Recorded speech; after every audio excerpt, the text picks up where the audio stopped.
WhatsApp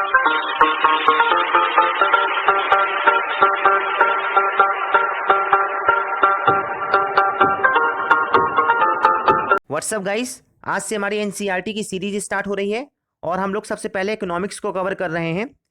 Hindi medium वाले students specially आप लोग सुन लीजिए, आप लोग को टेंशन नहीं लेना है क्योंकि मैं इकोनॉमिक्स को हिंदी में ही एक्सप्लेन करूंगा। आपके पास एनसीईआरटी की बुक होगी, आप लोग अपनी एनसीईआरटी की बुक को खोल लीजिए। जो भी लैंग्वेज में आपकी बुक हो मैं आपको हिंदी में एक्सप्लेन करूंगा, आपको कॉन्सेप्ट आपका क्लियर होगा, आपका कॉन्सेप्ट क्लियर होगा। इंग्लिश मीडियम वाले स्टूडेंट्स को भी टेंशन नहीं लेना है, मैं हिंदी से ही एक्सप्लेन करूंगा, आपका कॉन्सेप्ट क्लियर करना मेरी जिम्मेदारी है, आपका कॉन्सेप्ट क्लियर होगा। ओके, सो हम लोग अब डेली 1 बाय 1 चैप्टर करेंगे। हमको इकोनॉमिक्स, ज्योग्राफी, हिस्ट्री हम लोग को सब कवर करना है। यूपीएससी पॉइंट ऑफ व्यू से जितनी भी इंपॉर्टेंट चीजें सभी हमको कवर करना है। ओके, सो अगर आप लोग मेरे चैनल में पहली बार आए हूं तो मेरे चैनल को आप लोग सब्सक्राइब करिए, आपको डेली वीडियोस मिलेंगे एनसीईआरटी के। ओके, सो हम लोग कंटिन्यू करते हैं। देखिए फर्स्ट चैप्टर है हमारा the story of village Palampur. The story of village Palampur, ये आपको इमेजिन करना है कि एक गांव है पालमपुर।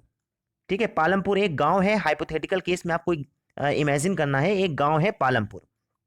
ठीक है, पालमपुर एक छोटा सा गांव है जहां पे 450 फैमिली रहती हैं, जहां पे 450 फैमिली रहती हैं और जो कि 3 किलोमीटर दूर है रायगंज से। और रायगंज एक बड़ा सा गांव है। ठीक है, रायगंज एक बड़ा सा गांव है और Shahpur is the nearest town to the village. और शाहपुर सबसे नियरेस्ट कस्बा है, सबसे नियरेस्ट कस्बा है उस विलेज के। कस्बा कह लीजिए या शहर कह लीजिए।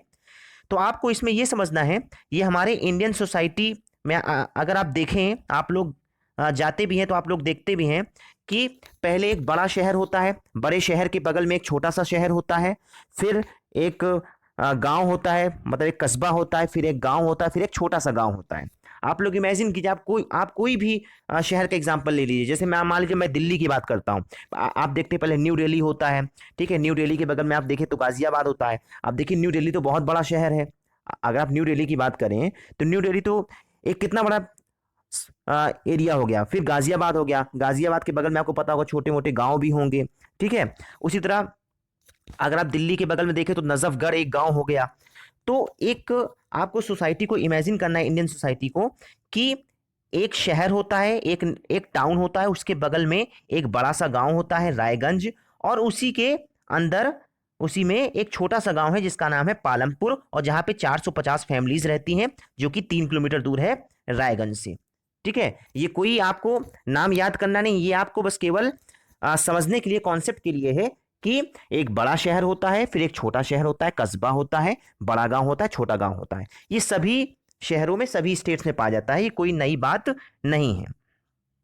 ठीक है, जैसे इलाहाबाद वाले सुन ले, जैसे जो इलाहाबाद में रहते हैं, आपको पता है इलाहाबाद के बगल में कौशाम्बी पड़ता है। कौशाम्बी की जब आप अंदर और जाएंगे तो और छोटे छोटे छोटे गांव पड़ते हैं। लखनऊ में भी अगर आप देखें तो लखनऊ के बगल में भी कुछ गांव पड़ेंगे। ठीक है, अगर आप कानपुर के रहने वाले हैं तो कानपुर में आपको पता है औरैया हो गया, उन्नाव हो गया। ठीक है, कानपुर आपको पता है एक शहर है। तो आपको बस ये इमेजिन करना है, ठीक है, कि हमारी इंडियन सोसाइटी में ऐसा सिस्टम है। ठीक है, अब देखिए चूंकि ये गांव है तो यहाँ पे जो प्रोडक्शन की एक्टिविटीज होगी, जो पैदावार की एक्टिविटीज होगी, मतलब लोगों को ऑक्यूपेशन क्या होगा, जो वहाँ पे फैमिली रह रही होगी, वहाँ के जो लोग रह रहे होंगे, कौन सा कार्य करते हैं भाई, उनका जीवन यापन उनका क्या है? तो फार्मिंग। क्या है फार्मिंग? आपको पता है कृषि, गांव के लोग ज्यादातर खेती ही करते हैं। ठीक है, तो सबसे मेन एक्टिविटी है प्रोडक्शन की। ठीक है, पालमपुर में। और देखिए एक चीज और समझिए, आपको पता है कि किसान की पूरी फैमिली डिपेंड होती है किसान पर। तो most of the people are dependent on farming. आपको पता है लोगों के पास खेत होता है, लोगों के पास जमीनें होती हैं, तो लोग खेती करते हैं और खेती से जो भी पैसा आता है उससे अपना जीवन यापन करते हैं। ठीक है, और देखिए इसमें से कुछ नॉन फार्मिंग एक्टिविटीज भी होती है। नॉन फार्मिंग एक्टिविटीज मतलब डेयरी का डेयरी वाला काम भी कुछ लोग करते हैं, कुछ लोग स्मॉल स्केल मैन्युफैक्चरिंग भी करते हैं। अब देखिए स्मॉल स्केल मैन्युफैक्चरिंग से आपको क्या समझ में आया? मैन्युफैक्चरिंग का काम करते हैं कुछ लोग, आपको पता है, जैसे मान लीजिए वीवर हो गए, पॉटर्स हो गए, घड़े वाला जो काम, कुम्हार लोग जो होते हैं, कुछ लोग वीविंग करते हैं। ठीक है, वीवर सिलाई बुनाई वाला कार्य जो करते हैं, तो ये स्मॉल स्केल मैन्युफैक्चरिंग हो गया। ठीक है, ये नॉन फार्मिंग एक्टिविटीज में आ गया डेयरी। और देखिए कुछ लोग ट्रांसपोर्ट का काम करते हैं, ठीक है। तो ये अलग अलग काम चल रहा है, लेकिन आपको ये समझना है कि ज्यादातर लोग किस पर डिपेंडेंट हैं, ज्यादातर लोग फार्मिंग पे डिपेंडेंट है। क्यों?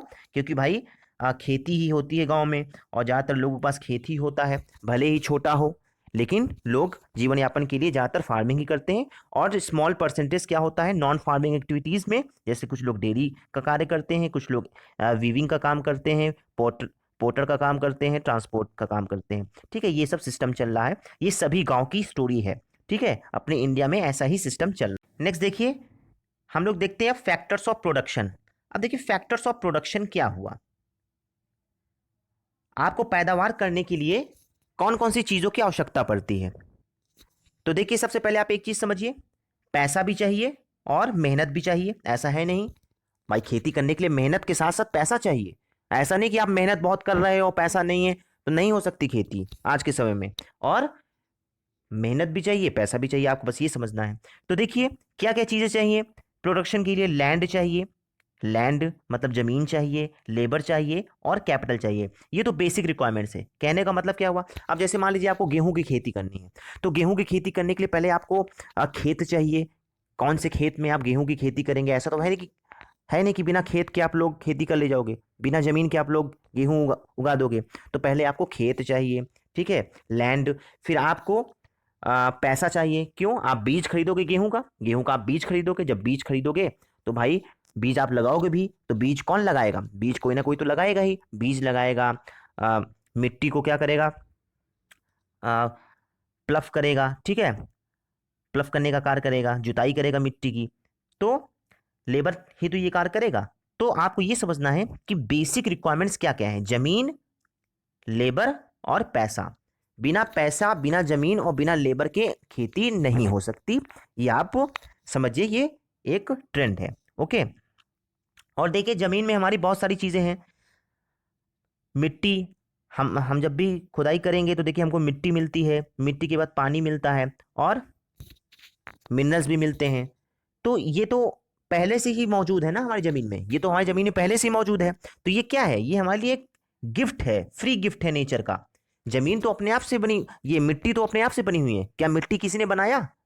मिट्टी तो पहले से ही मौजूद है, प्लस पानी भी पहले से ही मौजूद है और प्लस मिनरल भी पहले से ही मौजूद है। आप कहीं भी जाएंगे, मध्य प्रदेश में आप खुदाई कीजिए तो आपको मिट्टी मिलेगी, पानी मिलेगा, मिनरल मिलेंगे। आप उत्तर प्रदेश में खुदाई करेंगे, वहां भी यही मिलेगा। आप कहीं भी खुदाई करेंगे मिलेगा। तो क्या इसको किसी ने बनाया? इसको किसी ने नहीं बनाया। ये नेचुरल है, नेचुरल, और ये सभी को मिलता है, ठीक है। ये गिफ्ट है नेचर का, जो आपको मिट्टी मिल रही है, पानी मिल रहा है, मिनरल मिल रहा है। तो ये भी चीजें अफेक्ट करती हैं। अब देखिए लेबर का मतलब क्या हुआ। लेबर का मतलब होता है ह्यूमन एफर्ट। जो ह्यूमन लोग एफर्ट करते हैं उसको लेबर कहते हैं, ठीक है। जो आप कितनी मेहनत करते हैं। आप 10 घंटे पढ़ाई करेंगे तो 10 घंटे का आउटपुट होगा। आप 15 घंटे पढ़ाई करेंगे तो 15 घंटे का आउटपुट होगा। आप 5 घंटे पढ़ाई करेंगे तो 5 घंटे का आउटपुट होगा। तो लेबर मतलब ह्यूमन एफर्ट, आप कितना एफर्ट करते हैं। आप देखिए एफर्ट भी दो तरीके की होते हैं, मेहनत भी दो तरीके की होती है। जैसे एक होती है किसान की मेहनत और एक होती है स्टूडेंट की मेहनत। तो देखिए किसान की मेहनत क्या होती है। किसान क्या करता है? किसान खेती करता है, जुताई करता है, ठीक है। लेबर का कार्य क्या होता है? एक कुली का कार्य क्या होता है? कुली सामान ढोता है, ठीक है, सामान ढोने वाला कार्य करता है। तो वो कौन सा कार्य कर रहा है? वो फिजिकल लेबर का कार्य करता है। किसका कार्य कर रहा है? फिजिकल लेबर का कार्य कर रहा है, मतलब शारीरिक श्रम कर रहा है वो, शारीरिक श्रम कर रहा है वो। लेकिन आप लोग क्या करते हैं? स्टूडेंट लोग क्या करते हैं? क्या स्टूडेंट लोग हल जोतने जाते हैं क्या? क्या स्टूडेंट लोग बर्तन मांजने जाते हैं क्या? स्टूडेंट लोग क्या करते हैं? स्टूडेंट लोग बुद्धि वाला कार्य करते हैं। आप लोग दिमाग लगाते हैं, आप लोग मेंटल लेबर का कार्य करते हैं। आप लोग ये वीडियो देख रहे हैं, आपके दिमाग में जो चीज मैं पढ़ा रहा हूँ वो चीज जा रही है, तो आप लोग क्या करें? आप लोग ये मेहनत करें। तो आप लोग मानसिक श्रम वाला कार्य कर रहे हैं और ये लोग शारीरिक श्रम वाला कार्य करते हैं, ठीक है। तो लेबर भी दो तरीके की होती है। लेबर भी दो तरीके की होती है, एक होता है फिजिकल लेबर, एक होता है मेंटल लेबर।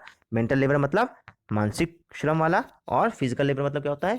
शारीरिक श्रम वाला, जो मेहनत करता है। जैसे किसान शारीरिक श्रम करता है और स्टूडेंट लोग हो गए, ऑफिसर्स हो गए, ये सब क्या करते हैं? ये सब मेंटल लेवल का कार्य करते हैं। कोई भी ऑफिस आप देख लीजिए, इंडिया इंडिया में आप कोई भी ऑफिस देख लीजिए, दोनों तरह के आपको लेबर मिलेंगे। जो ऑफिसर होता है वो मेंटल लेबर का कार्य करता है, जो स्वीपर हो गया, ग्रुप डी का एम्प्लॉय हो गया, वो फिजिकल लेबर का कार्य करता है, जो क्लर्क होता है वो कौन सा कार्य करता है, फिजिकल लेबर का कार्य करता है। ठीक है, और ऑफिसर क्या करता है, ऑफिसर केवल ऑर्डर देता है। ठीक है, आपको बस ये समझना है। अब देखिए फिजिकल कैपिटल में कौन कौन सी बातें आई। अब देखिए हम लोग फिजिकल कैपिटल की बात करते हैं, फिजिकल कैपिटल की बात करते हैं, तो देखिए फिजिकल कैपिटल में चीजें आती हैं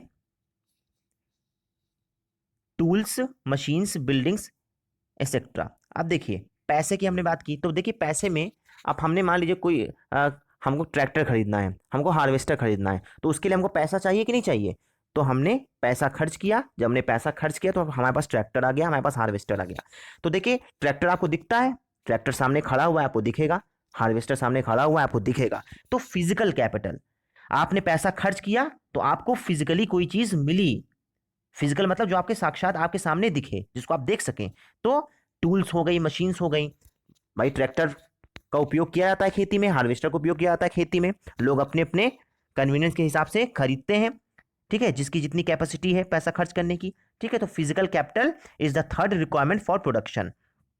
ठीक है, अब देखिए आपको एक चीज ये समझना है, जैसे किसान को खेती करने के लिए सीड चाहिए, उसको बिया चाहिए, बीज चाहिए, किसान को खेती करने के लिए बीज चाहिए, उसी तरह जो वीवर होता है उसको क्या चाहिए, धागा चाहिए। अब जैसे मान लीजिए कॉटन की फैक्ट्री है, कॉटन का कपड़ा अगर आपको बनाना है तो आपको कॉटन चाहिए कि नहीं चाहिए।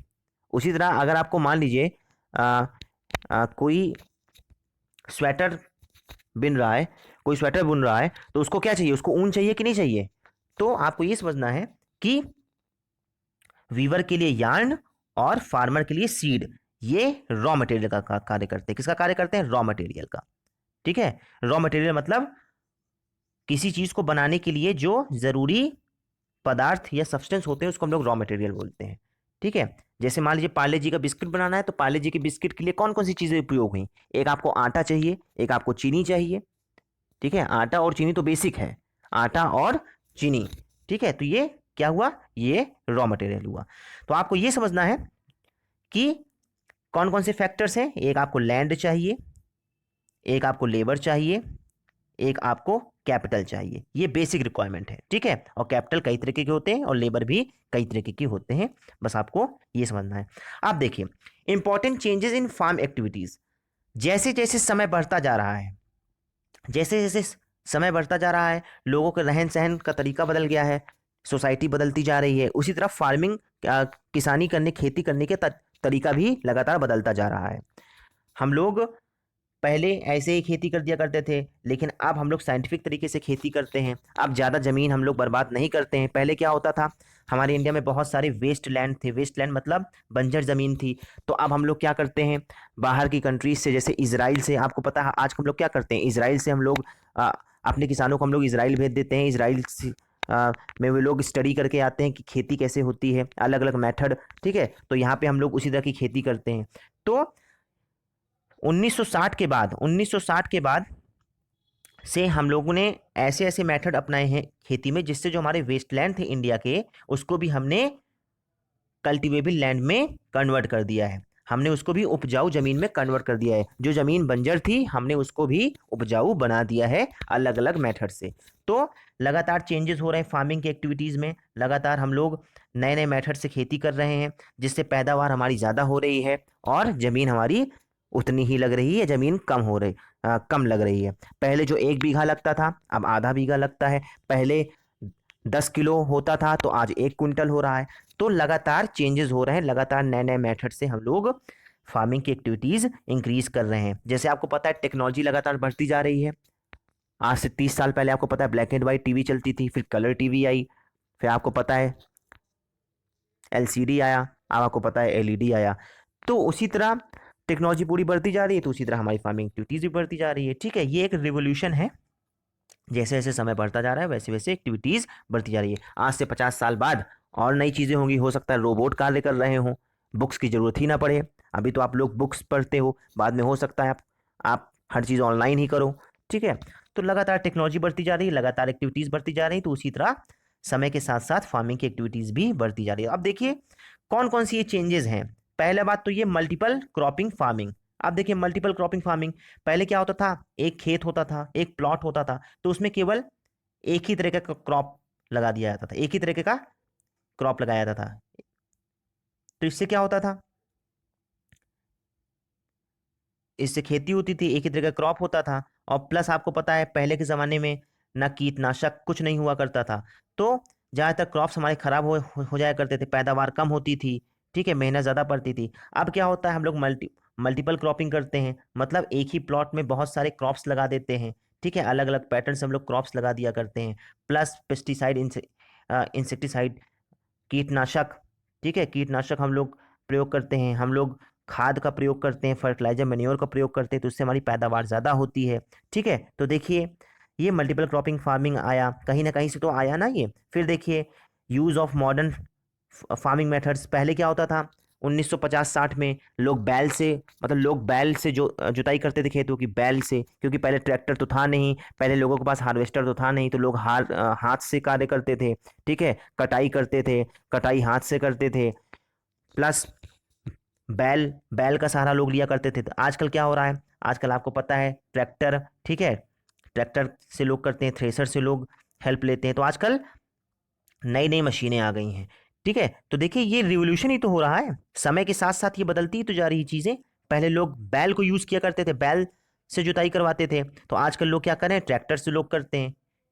पहले ट्रैक्टर नहीं था, अब ट्रैक्टर है, आज से 50 साल बाद हो सकता है कोई और नई मशीन आ जाए, तो लगातार ये बढ़ता जा रहा है, ठीक है। एक्टिविटीज़ हमारी फार्मिंग की चेंज होती जा रही हैं इंक्रीज इन टाइम के अनुसार, जैसे जैसे टाइम बढ़ता जा रहा है। अब देखिए ड्यू टू दीज चेंजेस, अब आपको ये समझना है भाई, जब आप देखिए पहले क्या थे, पहले 50 आदमी लगते थे एक खेत में, तो जब 50 आदमी एक खेत में लगते थे, सब धीरे धीरे कार्य करते थे, धीरे धीरे कार्य करते थे, हाथ से कार्य करते थे, तो बहुत टाइम लगता था, बहुत टाइम लगता था। अब क्या है, इन्होंने एक ट्रैक्टर ले लिया, अब एक ट्रैक्टर ले लिया है, ट्रैक्टर ने 2 घंटे में पूरा खेत जोत दिया, हार्वेस्टर ने कटाई कर दी, हार्वेस्ट कर दिया, थ्रेसर ने आपको पता है क्या कार्य कर दिया। तो जो ये आदमियों का कार्य, जो लेबरों का काम हो रहा था, वो मशीन ने कर दिया, और मशीन ने बहुत जल्दी से कार्य कर दिया, बहुत तेजी से कार्य कर दिया। तो क्या हुआ, जो खेती हम 1 महीने में करते थे, वो खेती हमने कितने दिन में कर दी, 10 दिन में कर दी, 10 दिन में कर दी कि नहीं कर दी। तो इससे क्या हुआ, इससे हमारी प्रोडक्टिविटी बढ़ी कि नहीं बढ़ी, इससे हमारी पैदावार बढ़ी। पैदावार के साथ साथ जब पैदावार बढ़ी तो किसान क्या करेगा, किसान आधा राशन अपना बेच सकता है, आधा खा सकता है। तो जब वो आधा राशन बेच सकता है तो क्या होगा, उसके पास पैसा आएगा, जब उसके पास पैसा आएगा तो वो अपने शौक को पूरे कर सकता है, गाड़ी ले सकता है, बच्चों को स्कूल भेज सकता है, ठीक है। तो आप ये समझिए कि पहले खेती से बहुत कम पैसा आता था, अब क्या हुआ, अब नई नई मशीनें आ गई हैं, नए नए पैटर्न्स आ गए हैं खेती करने के, तो पैदावार ज़्यादा हो गई, उतनी ही ज़मीन में पैदावार ज़्यादा हो गई। जब पैदावार ज़्यादा हो गई, पहले उसको पानी नहीं मिलता था सींचने के लिए, आजकल क्या आ रहा है, आजकल हैंडपंप, देखिए पहले हैंडपंप रहा करता था, आजकल क्या आ रहा है, आजकल समरसेबुल आ रहा है, ठीक है। लोग क्या कर रहे हैं, लोग पंप से पहले लोग कुएं से पानी खींचा करते थे, आजकल लोग डायरेक्ट खेतों में पानी पहुंच जा रहा है, तो इरिगेशन की फैसिलिटी भी लोगों के पास मिल गई है, तो पैदावार तो इंक्रीज होगी ही। जब पैदावार इंक्रीज होगी, कल वो 1 कुंटल पैदावार थी उसके यहाँ, आज से 10 साल पहले 1 कुंटल अगर पैदावार होती थी उसके यहाँ, तो आज कितनी होती, आज 5 कुंटल होती है उसके यहाँ। तो वो क्या करेगा, 2.5 कुंटल खाएगा और 2.5 कुंटल बेचेगा, तो जो 2.5 कुंटल बेचेगा उससे उसको उसके पास पैसा आएगा, उस पैसे से वो अपने शौक पूरे कर सकता है, अपने बच्चों को स्कूल भेज सकता है, कुछ भी चीज़ें कर सकता है, ठीक है। तो आपको ये समझना है, ये एक ट्रेंड है कि पैसा कैसे आ रहा है और कैसे समय के साथ साथ खेती के तरीके बदले, खेती के तरीके के साथ साथ कैसे प्रोडक्शन इंक्रीज हुई, और प्रोडक्शन इंक्रीज होने के साथ साथ कैसे हमारी इकोनॉमी सही हो रही है। अब देखिए आप एक चीज और समझिए, आपने ग्रीन रिवोल्यूशन का नाम सुना होगा। देखिए ग्रीन रिवोल्यूशन में क्या होता है, आपका गेहूं हो गया, आपका चावल हो गया, गेहूं और धान, ठीक है। तो देखिए इसमें क्या आता है, पंजाब को जो फार्मर, देखिए पंजाब, हरियाणा और western Uttar Pradesh were the first to try the modern farming methods in India. तो देखिए यहाँ से ये क्वेश्चन बन गया है, अगर मान लीजिए जैसे आपने देखा होगा इस बार आरओ का क्वेश्चन बहुत अच्छे अच्छे आए थे। अब देखिए जैसे ग्रीन रिवोल्यूशन के ऊपर एक लाइन अगर मान लीजिए दे देते हैं, एक सेंटेंस दे देते हैं कि देखिए ग्रीन रिवोल्यूशन शुरू कहाँ से हुआ, तो farmers of Punjab, Haryana and western Uttar Pradesh. अब देखिए वेस्टर्न उत्तर प्रदेश आपको कैसे समझना है, आप जो ये देखिए हरियाणा वाला जो बॉर्डर नहीं है, ये हरियाणा वाला बॉर्डर हो गया, सहारनपुर हो गया, मेरठ हो गया, ठीक है, ये आता है वेस्टर्न उत्तर प्रदेश में। ठीक है, तो ग्रीन रिवोल्यूशन यहीं से शुरू हुआ। ग्रीन रिवोल्यूशन में क्या हुआ था, ग्रीन रिवोल्यूशन में बहुत सारे मेथड थे जिसमें मॉडर्न फार्मिंग मेथड को यूज़ किया गया। उसमें किसानों को बोला गया कि आप लोग खाद को यूज़ कीजिए, फर्टिलाइजर को यूज़ कीजिए, पेस्टिसाइड्स को यूज़ कीजिए, खेती के पैटर्न को यूज़ कीजिए, अच्छी क्वालिटी की सीड्स बनाई गई। ठीक है, तो इससे पैदावार इंक्रीज करने के लिए ये मेथड आया था। ठीक है, तो देखिए ये पॉइंट आपके लिए, ये क्वेश्चन आपके लिए बन सकता है, ये सेंटेंस बन सकता है, ग्रीन रिवोल्यूशन स्टार्ट कहाँ से हुआ, पंजाब, हरियाणा, वेस्टर्न उत्तर प्रदेश से। ठीक है, ये आपको अंडरलाइन कर लेना है अपने बुक में। ठीक है, और ग्रीन रिवोल्यूशन आपको पता है एक रिवोल्यूशन ही है। ठीक है, अलग अलग मेथड हमने अपनाई जिससे हमारी पैदावार अचानक बूस्ट कर गई, बहुत ज़्यादा बूस्ट कर गई। एक समय ऐसा था कि हमको इंपोर्ट करना पड़ता था, हमको इंपोर्ट करना पड़ता था राशन, हमारे पास खाने के लिए नहीं हुआ करता था, भुखमरी थी, भुखमरी थी, लोग मर जाया करते थे भूखों के मारे। आजकल क्या हो रहा है, आज हमारे पास इतना ज़्यादा गेहूं हो रहा है कि आज हम एक्सपोर्ट करते हैं अपने गेहूं को। ठीक है, तो ये ग्रीन रिवोल्यूशन का ही कमाल है। तो ग्रीन रिवोल्यूशन के अगर हम लोग क्रॉप्स की बात करें तो देखिए याद रखिएगा आप, गेहूं, ठीक है, वीट हो गया और राइस हो गया, ये मेन क्रॉप्स थे। पल्सेस नहीं था, ध्यान दीजिएगा, पल्सेस ग्रीन रिवोल्यूशन में नहीं था, दाल नहीं था ग्रीन रिवोल्यूशन में, आपको ध्यान रखना है, दाल नहीं था ग्रीन रिवोल्यूशन। अगर दाल आ जाता है, पल्सेस आ जाता है, तो पल्सेस वाला ऑप्शन गलत होगा। ओके, अब देखिए हम लोग लेबर की बात कर लेते हैं। अब देखिए जमीन तो हमको मिल गई, अब जमीन की ऐसा तो है नहीं कि केवल जमीन ही होने से हमारा कार्य हो जाएगा, जमीन ही होने से केवल हमारी खेती हो जाएगी, तो हमको लेबर का कार्य भी करना पड़ेगा, हमको लेबर हायर करने पड़ेंगे। जो बड़े किसान होते हैं वो लोग क्या करते हैं, लेबर को हायर करते हैं, पैसा दे के लेबर को रखते हैं। और जो छोटे किसान हैं जिनके पास भाई खुद छोटा सा लैंड है, खेत कम है, ठीक है, तो वो क्या करते हैं, वो लोग खुद लेबर का कार्य करते हैं। तो देखिए क्या हुआ, labour is the next basic factor of production. Small farmer क्या करते हैं, खुद लेबर बन जाते हैं, वो और मीडियम और लार्ज फार्मर क्या करते हैं, वो हायर करते हैं लेबर को जो उनकी फील्ड पे काम करते हैं। जैसे जमींदार हो गए, ठीक है, वो क्या करते हैं, छोटे छोटे लोग लेबर को रखते हैं, कोई 10 रखता है, कोई 50 रखता है, अपने अपने हिसाब से वो लोग रखते हैं। तो लेबर का कार्य भी हुआ। तो आपको समझ में आ रहा है कि नहीं समझ में आ रहा है कि हमको पहले जमीन की आवश्यकता पड़ी, हमको पैसे की आवश्यकता पड़ी, और हमको लेबर की आवश्यकता पड़ी। ठीक है, और कैसे कैसे समय बढ़ता गया, और कैसे कैसे हमारी खेती के तरीके बदलते गए, और कैसे कैसे हमारी पैदावार बढ़ती गई, और कैसे कैसे हम रिच होते गए। ठीक है, हमने अब बेचना भी शुरू कर दिया, पहले खाने भर को नहीं होता था, तो अब हमने बेचना भी शुरू कर दिया, हमारे पास इतनी ज़्यादा पैदावार हो रही है, ग्रीन रिवोल्यूशन आ गया।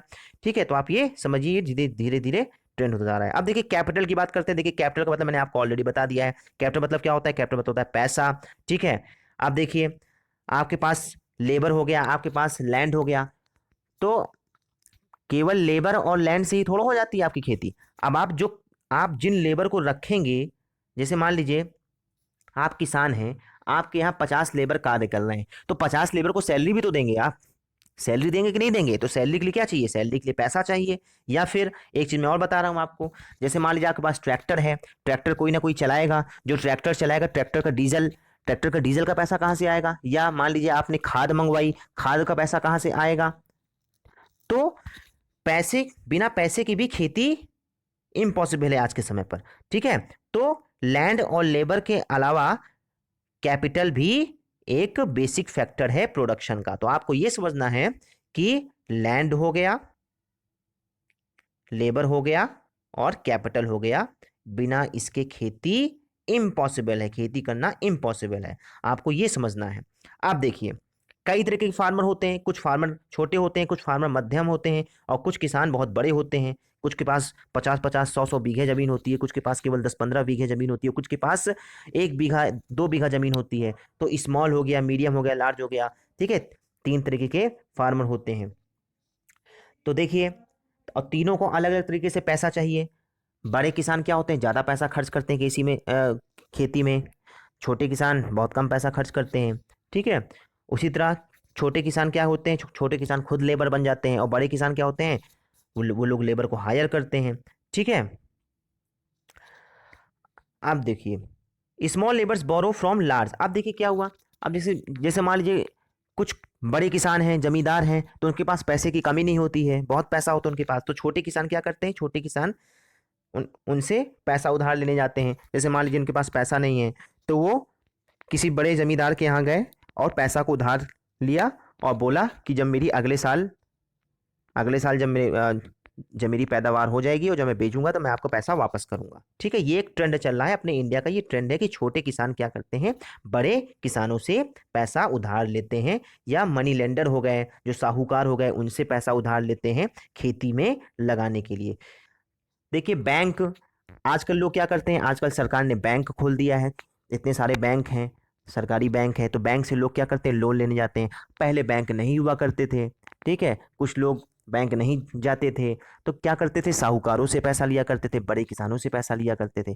अब आपको पता है आजकल क्या लगता है, आजकल इंटरेस्ट लगता है, आजकल इंटरेस्ट लगता है। भाई ब्याज लगती कि नहीं लगती, तो पहले साहूकार क्या करता था, साहूकार भी इंटरेस्ट लिया करता था, बड़े किसान भी इंटरेस्ट लिया करते थे, लेकिन ज्यादा इंटरेस्ट लिया करते थे, ठीक है, शोषण करते थे उनका। ठीक है, इसीलिए ये सब चीजें बहुत ही इनका दुरुपयोग हुआ। ठीक है, इसीलिए सरकार ने बैंक बनाया ताकि सबको एक समान इंटरेस्ट लगे। आप देखिए sale of surplus farm products. अब देखिए सरप्लस की क्या बात हुई, जैसे मैंने आपको बता दिया कि पहले पैदावार कम होती थी, अब पैदावार ज्यादा हो रही है। जब पैदावार ज्यादा हो रही है तो क्या होगा, वो बेच सकता है, जब बेचेगा तो उसके पास पैसा आएगा। ठीक है, तो आपको ये समझना है कि तीन फैक्टर थे हमारे पास, लैंड, लेबर और कैपिटल, और बाद में हमने नई नई टेक्नोलॉजीज हमारे पास आई, हमने खेती के तरीके बदले, जब हमने खेती के तरीके बदले तो हमारी पैदावार ज़्यादा हुई, जब हमारी पैदावार ज़्यादा हुई तो हमारे पास सरप्लस फूड हुआ, जब सरप्लस फूड क्रॉप हुआ हमारे पास तो हमने उसको बेचा, हमारे पास पैसा आया, जब हमारे पास पैसा आया तो हमारी स्टैंडर्ड ऑफ लिविंग हमारी अच्छी हुई। ठीक है, हमारे रहन सहन का तरीका बदला। अब देखिए जब हम कोई चीज़ बेचेंगे, जैसे मान लीजिए आपको गेहूं बेचना है, तो आप कहाँ बेचोगे, कहीं ना कहीं तो आप बेचने जाओगे ना, तो मंडी में आप बेचने जाओगे। जैसे मान लीजिए आपके पास बहुत ज़्यादा केला हो गया, जैसे मान लीजिए आपने केले की खेती की, तो केला आप बेचने कहाँ जाओगे, तो केला आप मंडी में बेचने जाओगे। ठीक है, तो इसके लिए मंडी, अ, बहुत सारी मंडियाँ, सरकार ने बहुत सारी मंडियाँ ओपन की, ठीक है, कि किसानों को उचित दाम मिल सके, उचित दाम में उनका क्रॉप जा सके। अब देखिए नॉन फार्म एक्टिविटीज़ की हम लोग बात करते हैं। अब देखिए जैसे मान लीजिए 100 वर्कर हैं, किसी भी गांव में 100 वर्कर हैं, तो 100 वर्कर में 25% लोग ही नॉन फार्मिंग एक्टिविटीज़ करते हैं। मतलब आपको ये समझना है, जैसे मान लीजिए 100 लोग हैं कार्य करने वाले, तो 100 में से 75% लोग, मतलब 75 लोग खेती पर डिपेंडेंट हैं, और 25 लोग नॉन फार्मिंग एक्टिविटीज पर डिपेंड है। अब देखिए नॉन फार्मिंग एक्टिविटीज क्या होती है, मैंने आपको ऑलरेडी बता दिया है। नॉन फार्मिंग एक्टिविटीज हो गया डेयरी, कुछ लोग डेयरी का कार्य करते हैं, कुछ लोग ट्रांसपोर्ट का कार्य करते हैं, कुछ लोग सिलाई बुनाई का कार्य करते हैं। ठीक है, तो ये सब हो गया नॉन फार्मिंग एक्टिविटीज में। ठीक है, तो देखिए इस चैप्टर में हमको क्या समझ में आया, इस चैप्टर में हमको समझ में आया कि भारत में पालमपुर जैसे ही गांव हैं, पालमपुर जैसे ही गांव में बहुत सारे किसान रहते हैं, फैमिलीज रहती हैं। वहाँ पे तीन तरह के किसान होते हैं, कुछ किसान बहुत अमीर होते हैं, बड़े किसान होते हैं, कुछ छोटे किसान होते हैं, कुछ मध्यम वर्गीय किसान होते हैं। ठीक है, उनके पास क्या होता है, उनके पास ज़मीन होती है, उनके पास पैसा होता है, उनके पास लेबर होते हैं। बड़े किसानों के पास, छोटे किसान क्या, जिनके पास पैसा नहीं होता, वो लोग क्या करते हैं, वो लोग उधार लेने जाते हैं बड़े किसानों से या साहूकारों से उधार लेने जाते हैं, प्लस पैसा लगाते हैं या खुद लेबर बन जाते हैं, खुद लेबर बन जाते हैं। ठीक है, तो इसमें ये बता रहा है कि फैक्टर्स ऑफ प्रोडक्शन, मतलब प्रोडक्शन के लिए कौन कौन सी चीज़ें चाहिए। तो हमने क्या क्या पढ़ा, क्या क्या चीज़ें चाहिए, जमीन चाहिए, पैसा चाहिए और लेबर चाहिए। ठीक है, हमने ये देखा कि फार्मिंग एक्टिविटीज़ में 75% लोग डिपेंडेंट हैं, वहीं 25% लोग नॉन फार्मिंग एक्टिविटीज़ पर डिपेंडेंट हैं। ठीक है, वो लोग क्या क्या कार्य करते हैं, वीविंग का कार्य करते हैं, ट्रांसपोर्ट का कार्य करते हैं, डेयरी का कार्य करते हैं। ठीक है, हमने एक चीज़ और देखी कि जैसे जैसे समय बढ़ता गया, फार्मिंग एक्टिविटीज़ बढ़ती गई, हमने खेती के तरीके बदले, अब हम मिक्स्ड फार्मिंग, मिक्स्ड क्रॉपिंग करना शुरू कर दिए हैं, मल्टीपल क्रॉपिंग शुरू कर दिए हैं। अब हम लोग हार्वेस्टर ट्रैक्टर से कार्य कर रहे हैं, पहले हम लोग बैल से कार्य किया करते थे। ठीक है, हम लोग अब अच्छे अच्छे सीड्स लाते हैं। अब हम लोग क्या कार्य करते हैं, हम लोग अब पेस्टिसाइड, कीटनाशक हम लोग अब कीटनाशक का प्रयोग करते हैं, हम लोग इरिगेशन, अब हम लोग समरसेबल का प्रयोग करते हैं, तो इससे क्या हो रहा है, हमारी पैदावार बढ़ती जा रही है। जब हमारी पैदावार बढ़ती जा रही है तो हम आधा राशन हम लोग बेच सकते हैं और आधा राशन हम लोग खा सकते हैं। पहले हम लोग इम्पोर्ट किया करते थे, भुखमरी हुआ करती थी हमारे इंडिया में, ठीक है, बहुत लोग भूख के मारे मर जाया करते थे। तो आज हमारी स्थिति बहुत सही हो रही है। आज हम लोग बेचते हैं, एक्सपोर्ट करते हैं अपने गेहूं को, ठीक है, अपने राशन को हम लोग एक्सपोर्ट किया करते हैं, तो इससे हमारा पैसा हो रहा है, पैसा आ रहा है। जब पैसा आ रहा है तो हमारी इकॉनमी अच्छी हो जा रही है। जब हमारी इकॉनमी अच्छी हो जा रही है तो हमारा क्या हो रहा है, स्टैंडर्ड ऑफ लिविंग, रहन सहन का तरीका हमारा बदलता जा रहा है। जब हमारा रहन सहन का तरीका बदलता जा रहा है तो हम लोग बच्चों को अच्छी एजुकेशन दे सकते हैं, ठीक है। तो बच्चों को जब अच्छी एजुकेशन देंगे तो उसके पास नॉलेज होगी। देखिए धीरे धीरे इंटरकनेक्ट है, एक दूसरे से चीज इंटरकनेक्ट हो रही है, आपको ऐसे समझना है, ऐसे दिमाग लगाना है। आप देखिए 1960 के बाद आपको पता है ग्रीन रिवोल्यूशन आया। जब ग्रीन रिवोल्यूशन आया तो वो कहाँ कहाँ शुरू हुआ, पंजाब हरियाणा और वेस्टर्न उत्तर प्रदेश से शुरू हुआ, ठीक है। और उसमें मेनली कौन से क्रॉप थे, गेहूं, गेहूं मतलब गेहूं से रोटी आपकी बनती है, और चावल, चावल आपको पता है। तो ये जो हमारा डाइट था इसमें हुआ, प्लस इसमें पल्सेस यूज नहीं हुआ था, आपको ये ध्यान देना है, पल्सेस यूज नहीं हुआ था, ठीक है, पल्सेस वाला ऑप्शन आपको हटाना है, ठीक है। आप देखिए लेबर, लेबर मैंने आपको बता दिया है, तीन तरह के किसान होते हैं, ठीक है। जो छोटे किसान होते हैं वो खुद लेबर बन जाते हैं, और जो बड़े किसान होते हैं वो लेबर को हायर करते हैं। देखिए कैपिटल के बारे में मैंने आपको बता दिया था, ठीक है। कोई भी चीज़ करने के लिए आपको पैसा चाहिए, इंक्लूडिंग आपको पढ़ाई के लिए भी इंटरनेट चाहिए। इंटरनेट में इंटरनेट भी आपको पता है, बिना पैसे के इंटरनेट आप कर नहीं सकते। आप यूट्यूब भी देख रहे हैं तो आप, आपके पास इंटरनेट है तभी आप यूट्यूब देख रहे हैं। उसी तरह किसान क्या करेगा, किसान को बिया खरीदने के लिए पैसा चाहिए, ठीक है, इसको ट्रैक्टर में डीजल मोबिल डालने के लिए पैसा चाहिए, उसके पास जो लेबर कार्य कर रहे हैं उसको सैलरी के लिए पैसा चाहिए। तो बिना कैपिटल के कोई कार्य नहीं हुआ। आप देखिए सेल ऑफ प्रोडक्ट्स की बात हुई, सेल ऑफ सरप्लस की बात हुई। अब किसान की पैदावार जब ज़्यादा हो गई, जब किसान की पैदावार ज़्यादा होगी तो क्या होगा, वो बेच सकता है। जब बेच सकता है तो क्या होगा, उसके पास पैसा आएगा। फिर देखिए नॉन फार्मिंग एक्टिविटीज़ हमने आपको बता दिया है, ठीक है, कि 25% लोग ही नॉन फार्मिंग एक्टिविटीज़ हैं 100 में से, ठीक है। नॉन फार्मिंग एक्टिविटीज़ डेयरी हो गया, वीविंग का कार्य हो गया, ट्रांसपोर्ट का कार्य हो गया।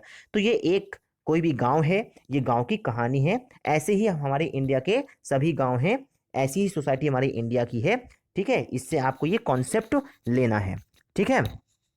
ये इकोनॉमी का आपका पहला चैप्टर था क्लास 9th का। मुझे उम्मीद है कि आपको समझ में आ गया होगा। ये मैंने बहुत ही शॉर्ट में आपको बता दिया है कि धीरे धीरे ये आपकी कड़ी बनती जाएगी, ठीक है, कड़ी बनती जाएगी। और फिर देखिएगा जब आपकी क्लास 12th की एनसीईआरटी जब आपकी खत्म होगी, तो आप इकोनॉमिक्स जो अभी बहुत डरते आए हैं, आपका डर बिल्कुल खत्म हो जाएगा, ठीक है। बस आप इंटरकनेक्ट करते जाइए, इंटरकनेक्ट करते जाइए, ओके। इसका पीडीएफ डिस्क्रिप्शन में मैंने दिया हुआ है, डिस्क्रिप्शन से आप लोग डाउनलोड कर लीजिए। Thanks for watching guys. ऐसे ही वीडियोस पाने के लिए मेरे चैनल को सब्सक्राइब करिए और शेयर जरूर करिएगा। इस वीडियो में इतना ही। जय हिंद।